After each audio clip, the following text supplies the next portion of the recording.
অদ্ভুত ব্যাপার হচ্ছে এখানে প্রত্যেকটা চরিত্র আমার পছন্দ, কারণ প্রতিটা চরিত্র আলাদাভাবে না ডিপ্লোম্যাটিক না। আপনি যদি যদি সিনেমাটা দেখেন আপনি বুঝতে পারবেন প্রত্যেকটা চরিত্র এত সুইট, এত চমৎকার এবং এত আইডেন্টিক্যাল, আপনি কোনোটাকে কোনোটা থেকে আলাদা করতে পারবেন না।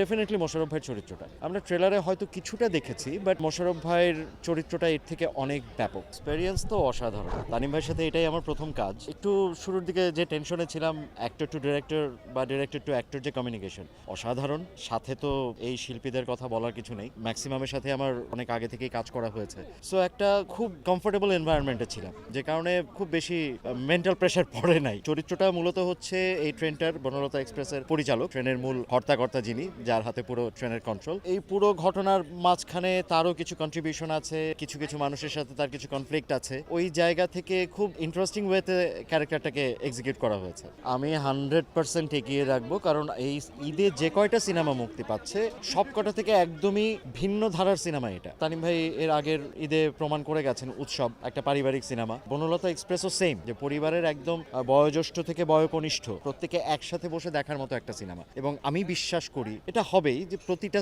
সিন প্রত্যেকে এনজয় করবে, খুবই ভালো হবে। প্রত্যেকেই পারফরমেন্সের জায়গায় ডিরেক্টর ছাড় দেননি। টিম আমরা প্রত্যেক অভিনেতা অভিনেত্রী তাদের সর্বোচ্চটা দেওয়ার চেষ্টা করেছি। একটা ডিরেক্টরের সাথে রেগুলার কমিউনিকেশন ছিল একটা সিন করার আগে বা পরে, তার অবজারভেশনগুলো আমরা প্রত্যেকেই নেওয়ার চেষ্টা করেছি, ডিরেক্টরের মূল ভিউটা জানার চেষ্টা করেছি। সো মানে বিহাইন্ড দ্য সিনে যারা ছিলেন প্রত্যেকে এত কোঅপারেটিভ ছিলেন, এক্সট্রা কোনো প্রেশার মেন্টাল প্রেশার নিতে হয়নি। আমরা খুব কমফোর্টেবলি অ্যাক্টিংটা আমাদের কাজটা করে গেছি, তারা আমাদের সেই কমফোর্টের 100% দিয়েছে। আমরাও চেষ্টা করেছি তাদেরকে এক্সপেক্টেড জায়গাটা দেওয়ার।